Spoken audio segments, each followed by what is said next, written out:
I cleaned out my grandfather's attic. He wasn't just a priest, he was a witch hunter. Part 2. Chapter 13, The False Priest. The attic had grown colder. That morning, when I stepped inside with the journal under my arm and the bruise still burning on my back, I saw the frost. It curled along the inside of the window like veins, despite the June heat. The center of the room, the circle where the ritual symbols had been carved into the wood, was free of it, as if something beneath the floorboards breathed heat upward in defiance.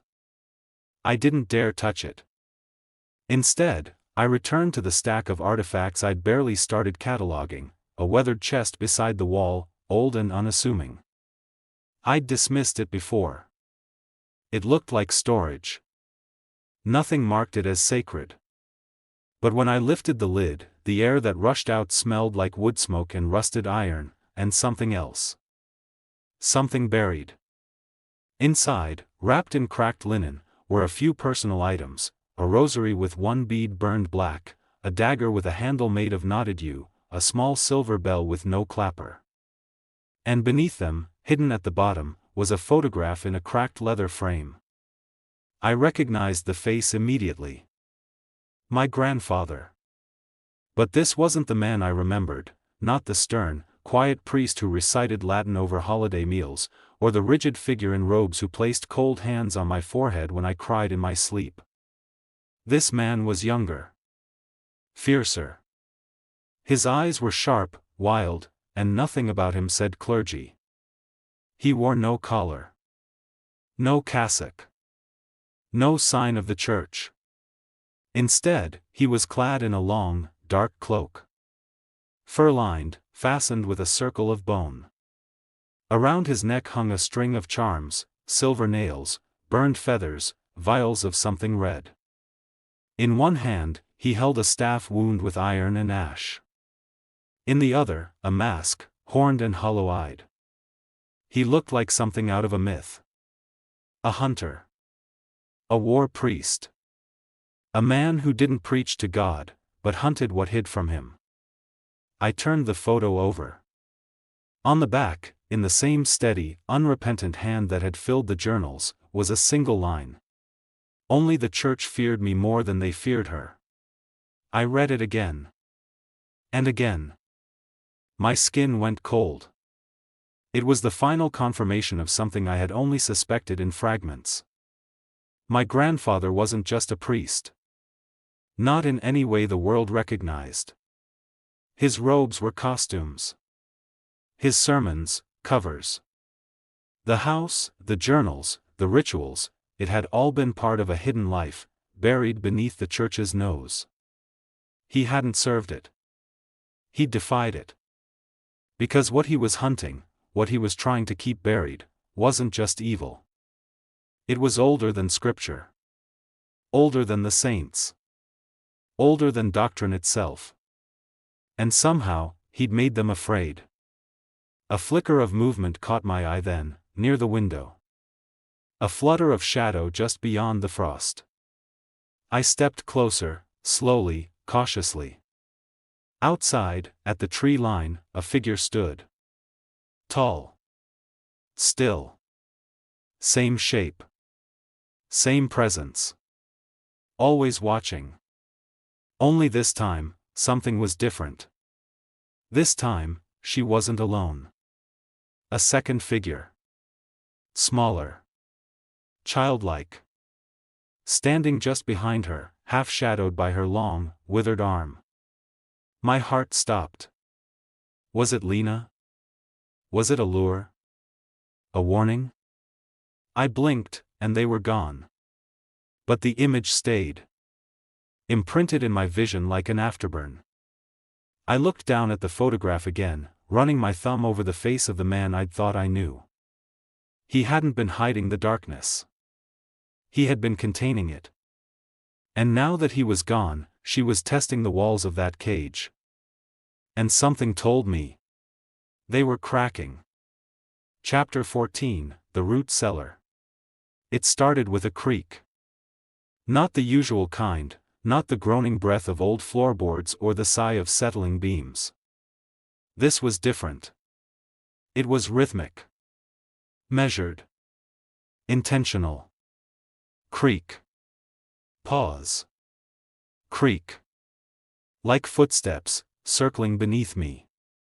I was in the kitchen when I heard it, standing barefoot on the cold tile, flipping absently through one of my grandfather's final journals, trying to ignore the bruise burning beneath my shoulder blade. The morning light was thin and gray through the curtains, casting the whole room in a dull, bluish haze. The sound came again. I froze. I looked down. Then I noticed something strange, something I hadn't thought to question until that moment. The kitchen rug. It was old. Patterned in faded red and tan, frayed at the edges. I had walked across it a dozen times without thinking. But now I realized, it didn't match anything else in the house. It wasn't nailed down. And beneath it, the floor looked subtly different, the grain of the wood broken by a seam.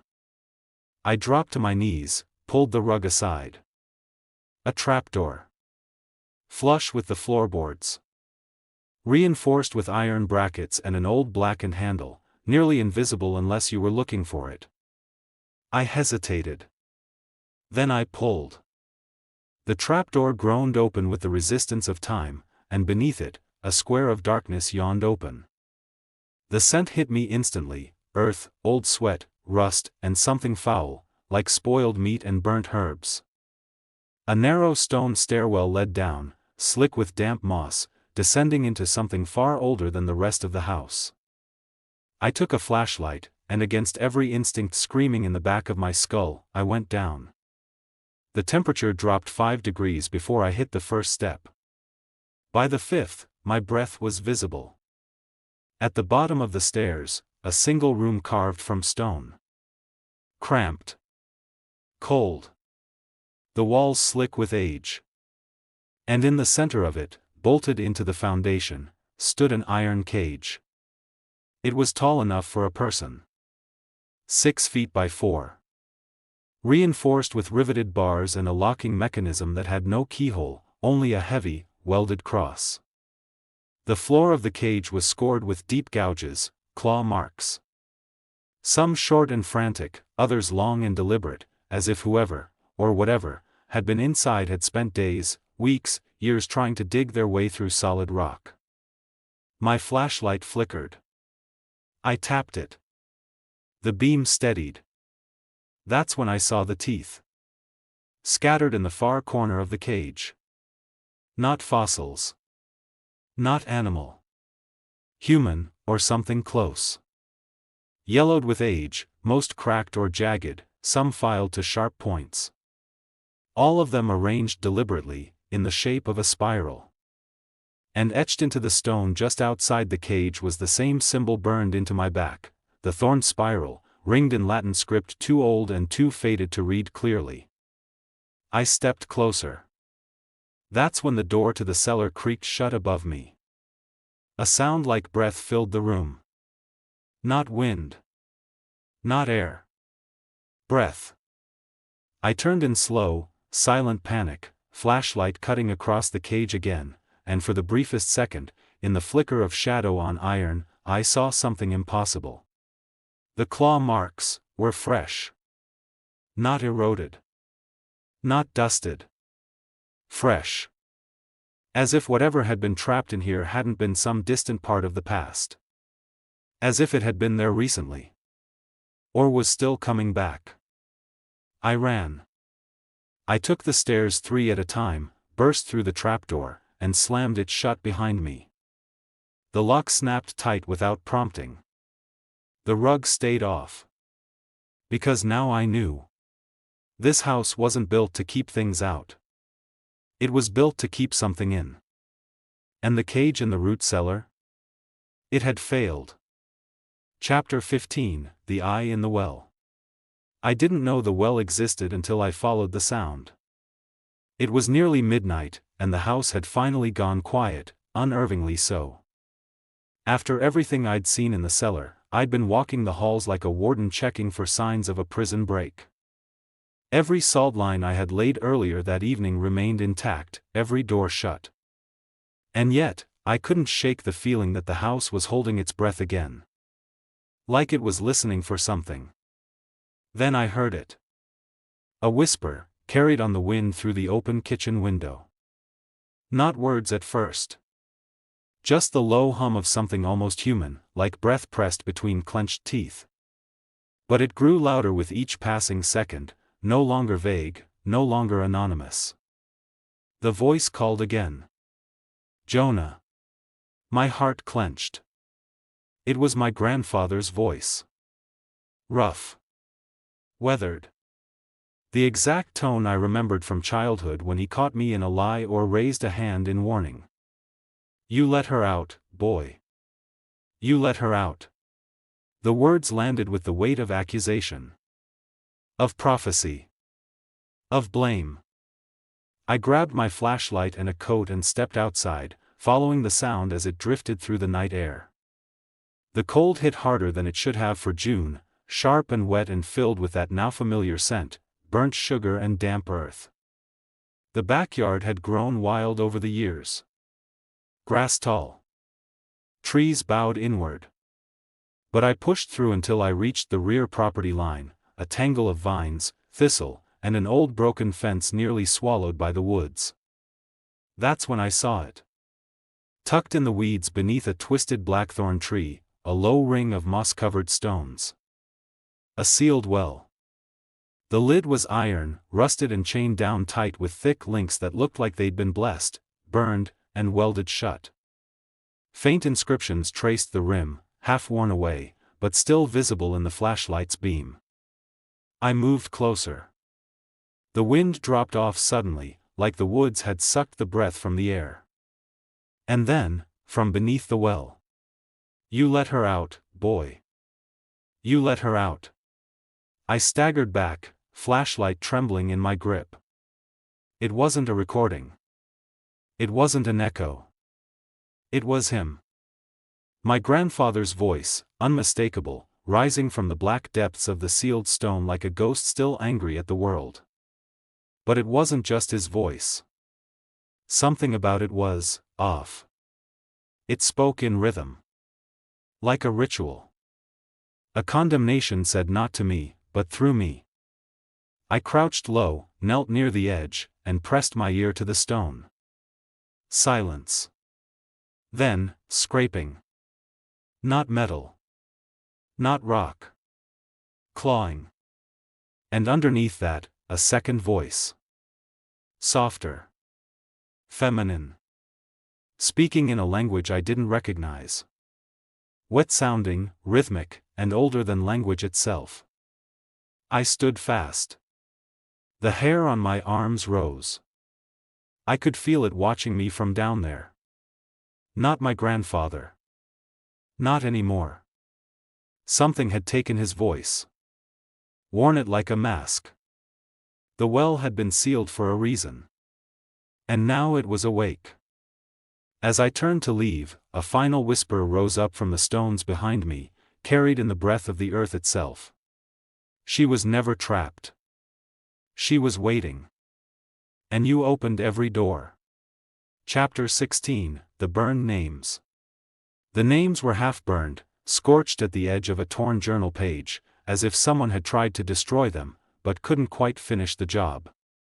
I found them in the red-threaded book labeled Companions/Witnesses. My grandfather hadn't written much about his allies. Most pages were clinical, filled with symbols and strategies, not people. But tucked between 2 pages on consecrated iron and lunar phases, I found a single, unassuming list, the page brittle, edges blackened. 3 names, handwritten in red ink. Thaddeus Sloan. Eleanor Finch. Marcus Bellamy. No addresses. No annotations. But the heading at the top, smudged but still legible, chilled me. They bore the weight with me. They bled. They saw her. Only 3 lived. That was enough. I needed to find them. Someone, anyone, who had fought this thing alongside Marius. Someone who could tell me what was happening, what I was becoming, and what Mora was trying to finish. It didn't take much digging.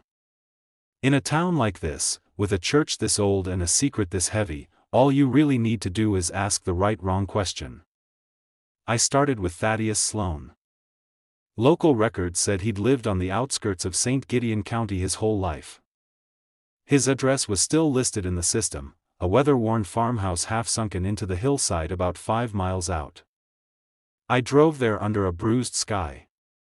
I knew before I even stepped onto the porch. The house was dead. The grass had overtaken the steps. The door hung slightly open, swinging just enough to creak when the wind stirred. Inside, it smelled like dust and something long since spoiled. Thaddeus Sloan was in the chair by the fireplace. Or what was left of him. He hadn't decomposed normally. His skin was mummified, as if burned from the inside out, blackened in places, curled tight to bone. His hands were clasped over his chest, but his mouth was wide open in a final, voiceless scream. On the wall behind him, etched into the soot, was the same spiral I'd seen before. Mora's mark. And beside it, carved deep. He remembered. I called the sheriff anonymously. Left the body. Took nothing, but the message stayed with me. She'd found him. Next was Eleanor Finch.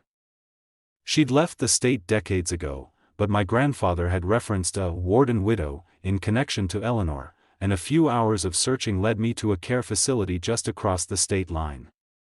She died a year ago, but under unusual circumstances. Found in a bathtub. No water. Just salt. Her mouth stitched shut with black thread. No signs of forced entry. The coroner ruled it a suicide. The attending nurse disagreed. She was terrified of mirrors, she'd written in the report. Said the reflection would tell her when it was time. I didn't need to guess who she meant. That left the last name. Marcus Bellamy. No death certificate. No obituary. Just a note in my grandfather's journal. Bellamy went west. Said he'd find the end of her. Vanished 87. He was the only one left. But he'd been missing for over 30 years. And as I stood outside Eleanor's former apartment, staring at the deadbolt twisted off its hinges, I realized the real weight of what I'd found. The hunters were being hunted. One by one. Silenced. And now, I was walking the same path. But I wasn't ready to vanish. Not yet. Chapter 17, The Witch's Book. I hadn't noticed the wall before. Which was strange, because I'd lived in this attic for weeks now, slept beside it, bled near it, screamed within inches of it. And yet, when I stepped on a loose board that night and heard the hollow knock echo deeper than it should have, I knew instantly. Something was hidden behind it. The boards were newer than the rest. A patch job, just slightly off in color. I ran my hand across them and felt the tiniest indentation, not quite a seam, more like a scar the house had tried to cover. I pried the boards back with the edge of a rusted fireplace poker. Behind them, in a dark, dust-caked crawlspace, sat a single object. Wrapped in decaying black cloth, bound in twine knotted with wax seals long since cracked. The bundle pulsed warmth through the cold air like breath.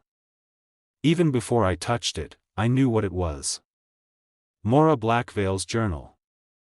The cloth fell away in brittle flakes. The book beneath was heavier than it should have been, and warm. Covered in mottled leather, too smooth to be animal. The cover bore no title, just a faint pressed spiral etched so deep it looked burned in.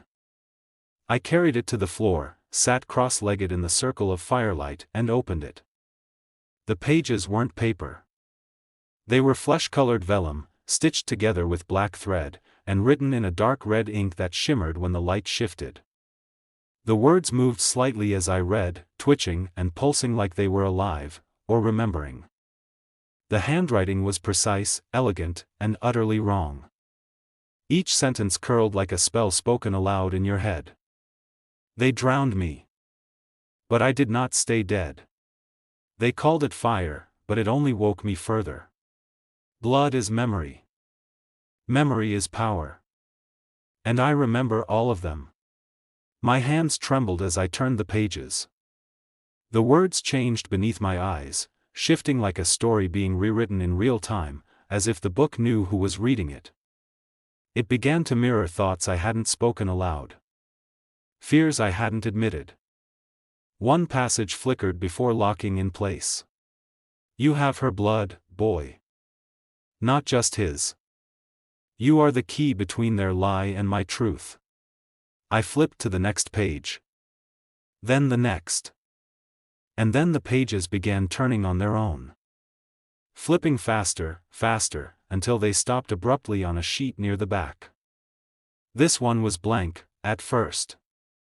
Then, like ink rising through skin, a line appeared in slow, bleeding letters. You are the blood I've waited for. I dropped the book. The attic lights blew out in that instant. The fire guttered. And somewhere beneath the floor, from the same hidden root that warmed the boards and whispered through the pipes, I heard her voice. Not screaming. Not whispering. Singing. A nursery rhyme, backwards and soft, the kind mothers sing over cribs when they've forgotten what mercy feels like. The book thudded shut behind me. But I swear, the spiral on the cover blinked. Chapter 18, The Possession. I don't remember falling asleep. One moment I was in the attic, staring at the witch's book where it sat still and silent now, the spiral on the cover cooled to black, and the next. Darkness. Not sleep. Not dreams. Something deeper. Like my consciousness had been slipped off like a coat and placed gently to the side. When I came to, I was already digging.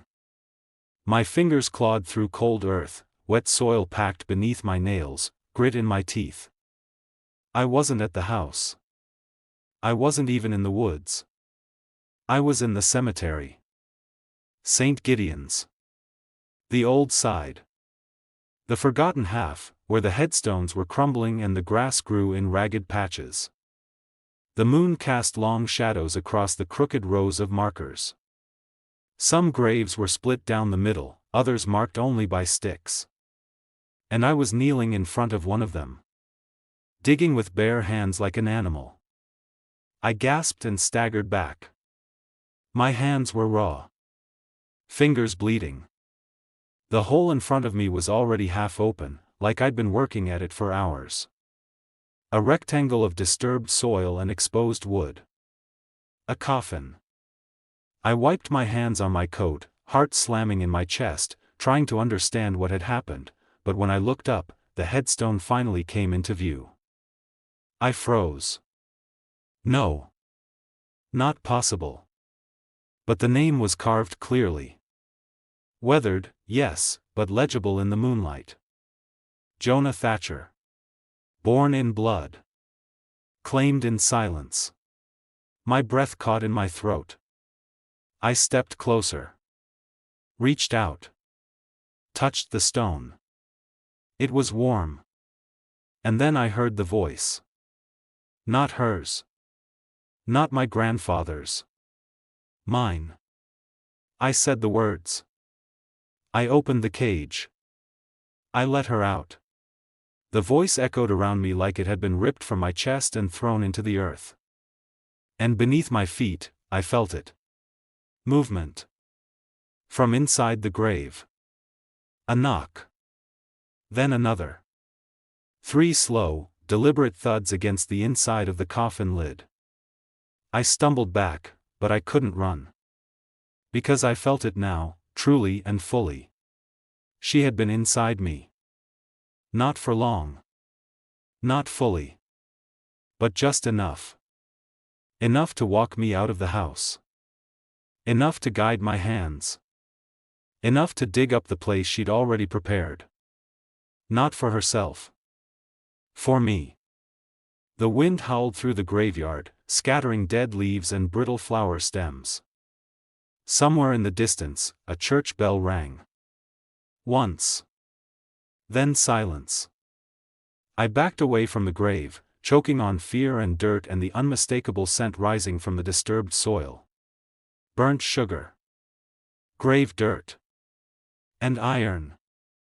The sky above the cemetery shimmered strangely, just for a moment, like something thin and wrong had passed across the moon.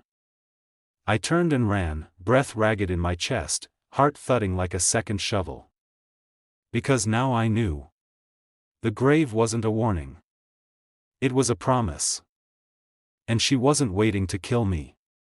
She was waiting to finish the ritual. To wear me. Chapter 19, The Mirror Binding. I hadn't touched the mirror in weeks. I'd covered every one in the house the day the bruising started. Drape over glass, nail to wood, salt line beneath the frames. It wasn't superstition anymore, it was defense.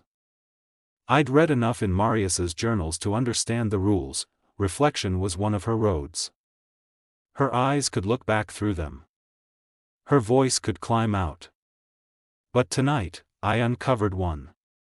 Because I had nothing left. After waking in my own half-dug grave, shaking with cold dirt under my nails, I knew I couldn't wait. I had to fight her, not just survive her. I had to bind her. If only for a moment. I found the ritual in a soot-damaged journal Marius had hidden inside the chimney, torn pages tucked behind loose brick. He hadn't named the spell, only scratched the words, "Last Defense," in the margin. His handwriting was jagged, hasty, and fearful. The ingredients were difficult, brutal. Blood from the air. Iron burned black. Ash from consecrated flesh. A mirror polished under a new moon. I couldn't source them all, not properly, but I did what I could. I used the fireplace poker for iron, scorched with kitchen flame until it glowed. I used bone dust from the cellar, sifted from the cracks around the cage. And I let the cut on my palm bleed into the salt circle, whispering the Latin in a voice not quite my own. I set the mirror on the attic floor, bare and cracked at the edges, the same one Marius had bolted to the wall years ago. I faced it. Waited. At first, nothing happened. Just my own reflection, pale and drawn, the firelight flickering behind me. My eyes were sunken. My lips bloodless. I looked like I'd already been buried. Then the air thickened. The fire dimmed. The circle of salt quivered, as if wind moved through it, but the windows were shut. And in the mirror, my reflection did not move. I took a breath. The mirror breathed back. My reflection smiled, and then changed. Her face emerged like smoke twisting behind glass. Not young. Not old. Not human. She had too many teeth. Skin that didn't hold still. Hair like ink poured underwater. Her eyes weren't eyes at all, just twin hollows filled with spirals and things moving inside them. She tilted her head. Studied me like prey. Then she spoke, with my voice first, and then her own. You wear his shame like a second skin. I couldn't move. The circle began to splinter. The iron poker sizzled where it touched the salt. She pressed her hand to the inside of the glass. Her fingers were long. Wrong. He tried to cut me out. Tried to lock me down. But he left the door in you. I grabbed the poker and drove it across the circle again, retracing the iron line, but the mirror began to sweat, dripping dark liquid that hissed where it hit the floorboards. You were born a key, Jonah. And you turned yourself. I shouted the final Latin phrase, throat raw. Legatum est. In speculo, teniter. The mirror cracked. Not a shatter, a single fracture, like a hairline in bone. Her face twisted. Faded. Gone. The fire roared back to life. I collapsed backward, chest heaving. It had worked. Briefly. The mirror sat dark now, but I knew she wasn't banished. Only stalled. Only watching. And the words she left behind echoed louder than any scream. You wear his shame like a second skin. Because she didn't just want to punish him. She wanted me to understand why. Chapter 20, The Forest Wakes. It started with the birds. They stopped singing. The first morning I noticed the silence, it was so complete that I didn't trust it. I opened the windows just to check. Nothing. No songbirds. No crows. Not even insects. Just wind. Thin and wrong, like breath being sucked through teeth. I stepped outside and found 3 sparrows dead on the porch. Their bodies were unbroken. No wounds. Just lying there, as if they'd fallen from the sky mid-flight. Eyes open. Mouths frozen mid-scream. The forest at the edge of the yard looked darker than it had before. Thicker. Closer. That was only the beginning. By the next evening, I found a fox curled beneath the kitchen window, ribs sharp through thinning fur, eyes glassy with rot. Its tongue had turned black. Flies wouldn't go near it. In town, things worsened. I overheard whispers at the gas station. The school had closed for deep cleaning after a dozen kids fell sick overnight with high fevers and night terrors. A man down the road had started burning rosemary in his mailbox and refused to leave his house. The barbershop was empty. The diner, abandoned mid-meal. People weren't talking about it. But they were feeling it. Whatever was buried in the forest wasn't buried anymore. It was waking. And I could feel it in my blood. That night, I saw them. I had taken to sleeping downstairs, where the salt circles were freshest and the windows easiest to bar. Around 2 a.m., I heard a noise outside, a sound like antlers scraping against bark. Slow. Rhythmic. I crept to the window. At the edge of the woods, barely visible through the branches, they stood. Figures. Still as statues. Watching. Their bodies were long and skeletal, not quite human, not quite beast. Wrapped in strips of faded cloth and hanging moss. But their heads. Each wore the skull of a different animal. A deer. A boar. A fox, cracked down the middle. A bird's skull with wires for feathers. They didn't move. They didn't breathe. They only watched. I blinked. They were closer. I blinked again. Gone. But in the morning, I found hoofprints in the yard. Not deer. Too long. Too narrow. Each one pointed toward the house, but none pointed away. In the trees, something had been carved into the bark. The spiral. Again. But this time, beneath it, a word. Burned into the wood. Soon. I don't know if it was a message for me. Or a warning for the world. But something in the woods had begun to breathe again. And it wasn't just Mora. It was the land. The hunger. The covenant. The forest had once been a cage. Now it was a mouth. And it was opening. Chapter 21, The Ghosts of the Bound.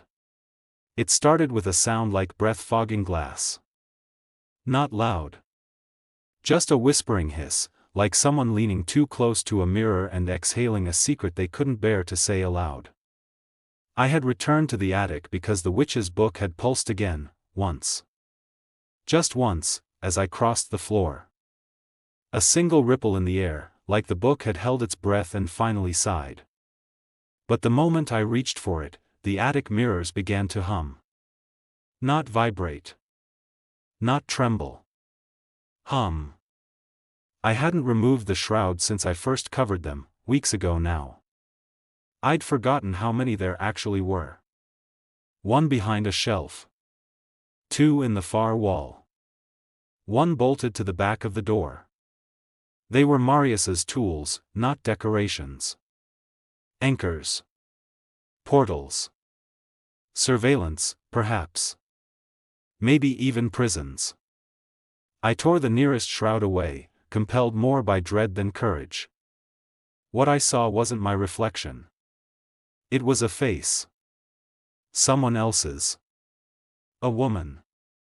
Pale, drenched, her skin bruised black and blue, as if she'd drowned just hours ago. Her lips moved in frantic silence. She stared at me, not past me, mouthing something over and over with sunken eyes. Don't wake her. I turned to the next mirror. Another shroud dropped. A man this time. Hooded. His mouth was stitched shut with black cord, but tears poured from his eyes in slow, endless streams. Then the third mirror. Then the fourth. Each one revealed a different face. Some furious. Some weeping. One stared blankly, her eyes filled with flame. A young boy, too young, maybe 12, smiled and then started screaming, his jaw unhinging further than it should, like a thing no longer built for humanity. My breath fogged the air. The mirrors began to shimmer, vibrating just at the edges. I couldn't look away. And then, from the largest mirror, the tall one bolted into the attic's southern wall, she appeared. Not Mora. Another woman. Older. Stronger. Crowned with ash, skin carved in ritual lines, eyes black with the stillness of death, and yet aware. She leaned close, face pressed against the inside of the glass, and spoke clearly, her voice booming into the room though her lips didn't move. We never wanted her back. We died to keep her caged. I stumbled back. Another voice, a man this time, rose from the mirror behind me. You wear the key in your bones. And from the boy, now shrieking. She's in the roots. She's in the roots. She's in the roots. The attic trembled. The witch's book snapped open by itself, pages flapping like wings. The candlelight died. The mirrors darkened, then lit again, but now all the faces were screaming. I covered my ears, staggered toward the stairs, but the mirrors didn't go silent. They followed me, the sound bending through space, rising through the walls, echoing inside my skull. At the foot of the stairs, everything went quiet. One final whisper crept into my ear, soft as breath. She promised us freedom. She gave us hell. Chapter 22, Blood Reckoning. I woke up burning. At first I thought it was a fever. My body felt blistered from the inside out, heat pushing through my bones, crawling under my skin like insects with claws.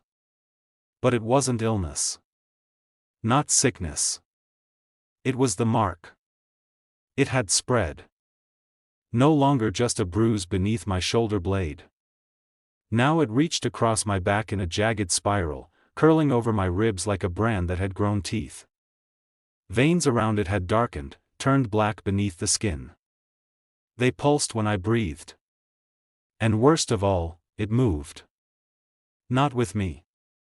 Independently. It twisted. Shifted. Like something was waking inside it. The house was changing too. Salt no longer held the thresholds. I watched a circle break open in front of my eyes, the grains scattered by wind from nowhere. Candles extinguished themselves. The mirrors, even the covered ones, hummed quietly at night. And I started hearing her in the walls. Not words. Not anymore. Just the sound of breath, long and patient, like she was lying just behind the boards, waiting. I turned to the final ritual. The one my grandfather had never completed. The one he'd written only in the margins of his journals, encoded and fractured in Latin and Elder script. It had no name. Only a symbol, the spiral with the eye, surrounded by ash. It was a banishment. Not of a spirit, but a covenant. A blood rite that could sever the link between the witch and the land, between her and the air. But the ritual had a cost. No power undone without price, Marius had written. The spell requires blood from the line of the binders. A vessel born from vow and silence. A hunter's heir. There were only 3 original binders.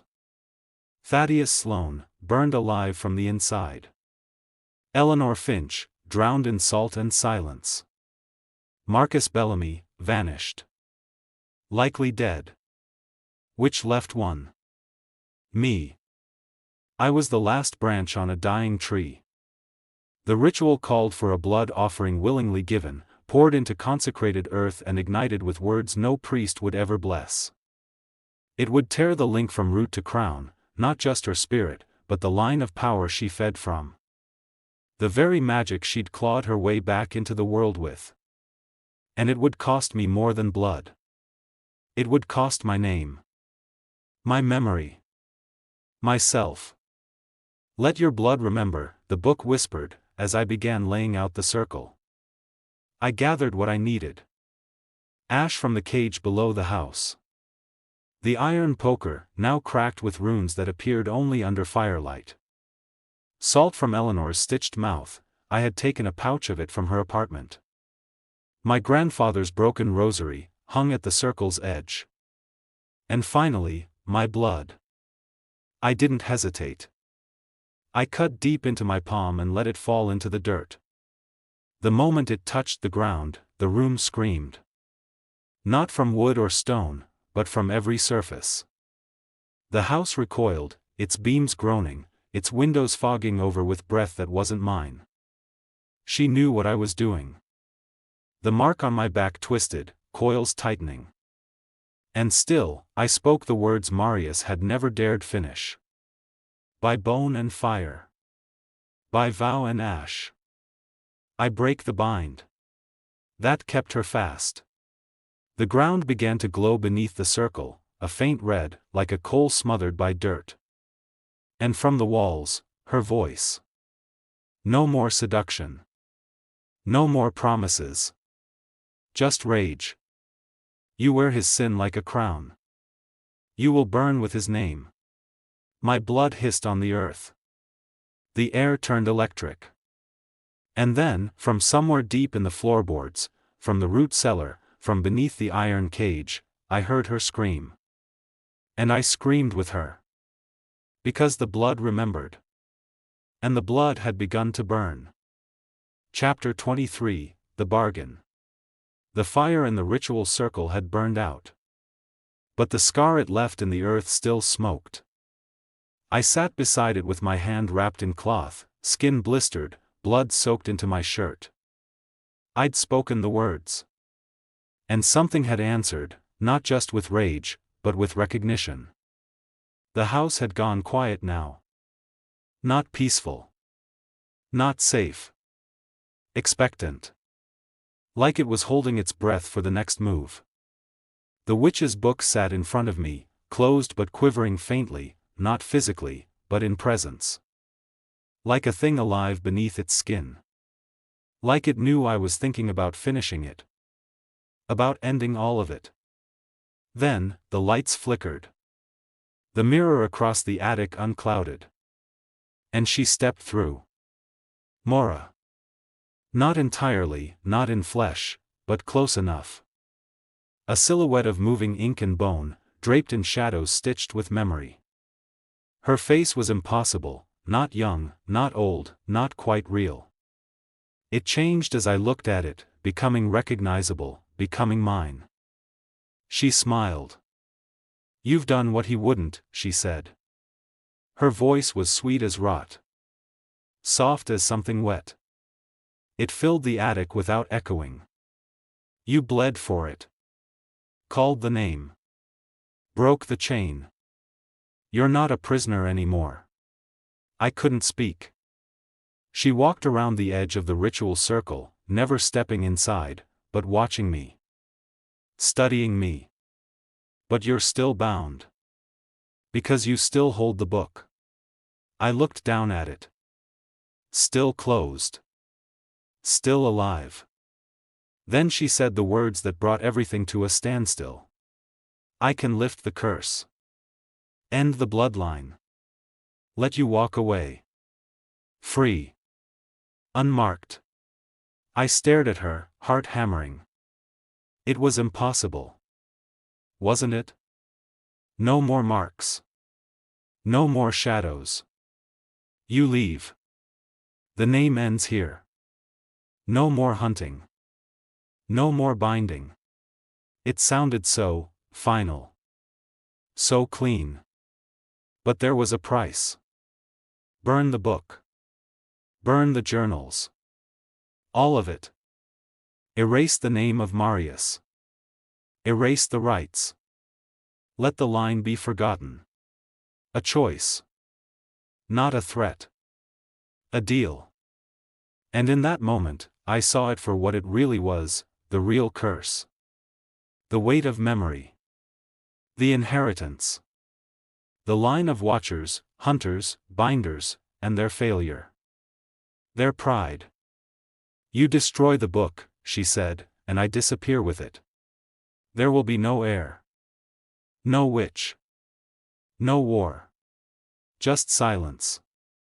It would mean safety. It would mean freedom. It would mean the end of what my grandfather had died protecting. The end of every warning, every right, every tool meant to stop her should she ever return. And I realized. That's exactly what she wanted. Not to kill the bloodline. But to make sure it could never rise again. If I destroyed the knowledge, if I erased the past, she'd no longer need to fight it. Because there would be no one left to stop her next time. Make the deal, Jonah, she whispered. You get your life back. No more bruises. No more names. No more screams at night. I looked down at the book. Its cover pulsed once. And in the spiraling mark on the leather, a face formed, mine, staring back. I reached for it. My fingers brushed the edge. And in the silence before my decision, I heard a voice, not hers. Not mine. His. My grandfather's, whispered from the boards beneath my feet, from the iron in the walls, from the blood in my veins. You are not a curse. You are the key. Mora extended her hand. Waiting.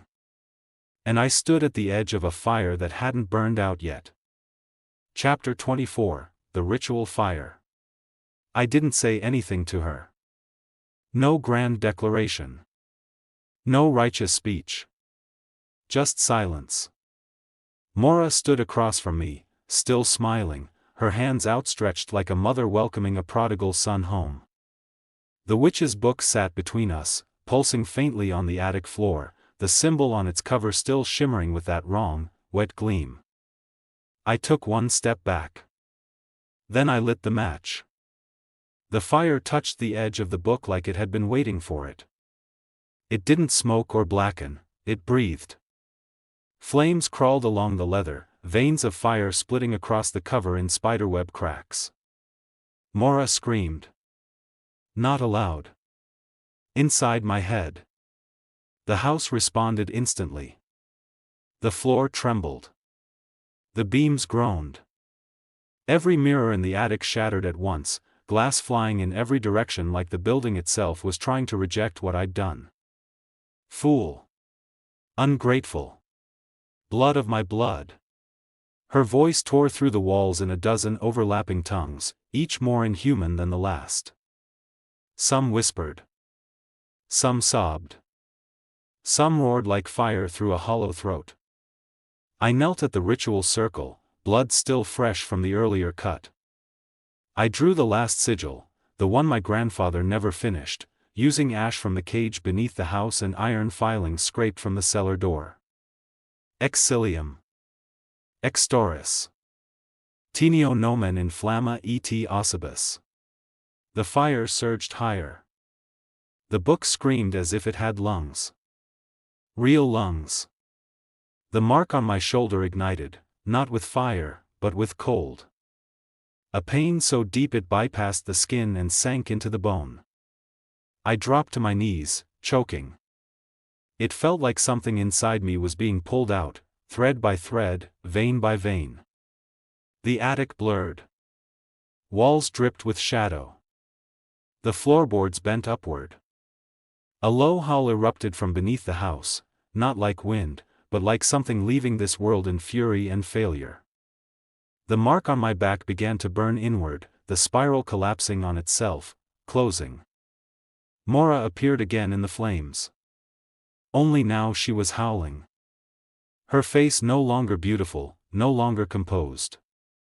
It was a storm of wrong angles, cracked lips, teeth where none should be. Her eyes were pits full of flame. "I chose you," she shrieked. "I bled for you. You were to be my crown."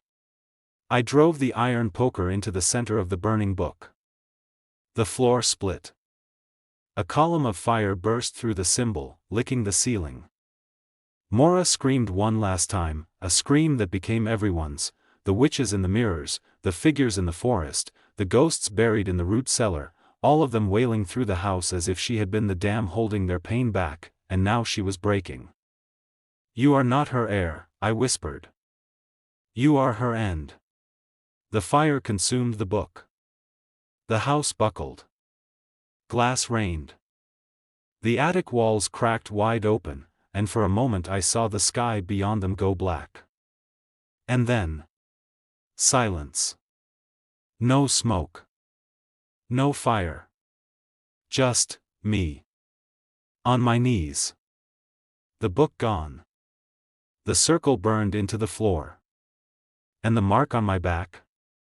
Gone.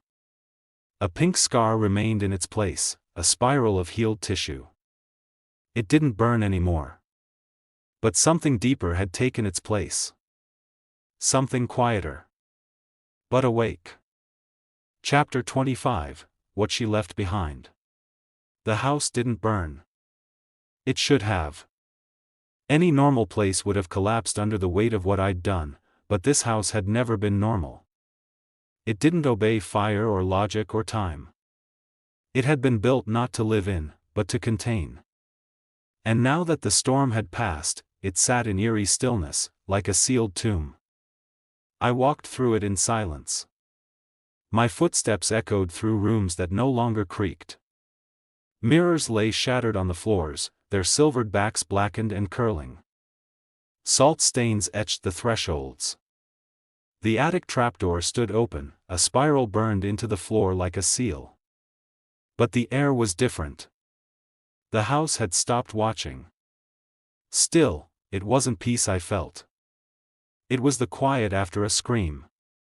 I sat at my grandfather's desk, hands trembling as I pulled open drawer after drawer. The journals were gone, turned to ash with the book. But the tools remained. Every piece he had ever used in the hunt, each item catalogued and marked. The silver bells. The bone-handled knife etched with warding glyphs. The cloth pouch of dried wolfsbane, still tied with black string. A key carved from witchwood. Smooth, warm, humming faintly in my hand. At the bottom of the drawer, I found a letter sealed in blood wax, addressed simply. To the last. Inside, his handwriting, sharp, tight, final. If you're reading this, the chain is broken. The cage failed. And she came back. You've done what I could not. But you've only severed one branch of the tree. There are others. I marked 3. Caught 2. The last I never found. They don't wear the word witch anymore. They wear suits. Lab coats. Smiles. But the hunger is the same. You must watch. You must hunt. And you must never forget, blood remembers. I sat in silence for a long time, reading those words again and again until my breath steadied. That night, I buried what was left of Mora's ashes beneath the iron cage in the cellar. I whispered no prayers. She'd had enough words. Then I returned to the attic, took the old hunter's cloak from the nailed-up trunk, and draped it across my shoulders. Heavy. It smelled of smoke, ash, iron. Of memory. I stood before the mirror. My reflection didn't flicker. But it didn't look the same either. My eyes were different. Older. Sharper. Knowing. Marked in ways no scar could show. I took the vow. The one Marius had written, never spoken aloud. Not to serve. Not to save. Only to see. Only to stop. Because Mora wasn't the end. She was only the one who almost got away. And now? I am the last witch hunter. And I'm not the one being hunted anymore. I'm the one coming. The story may end here, but the darkness never sleeps. Like this video to keep the shadows stirring. Share your whispers in the comments. Your voice shapes the next nightmare. And subscribe to our YouTube channel, The Gothic Hour Stories and Mysteries, where every tale lingers and every soul leaves a mark. The Gothic Hour awaits.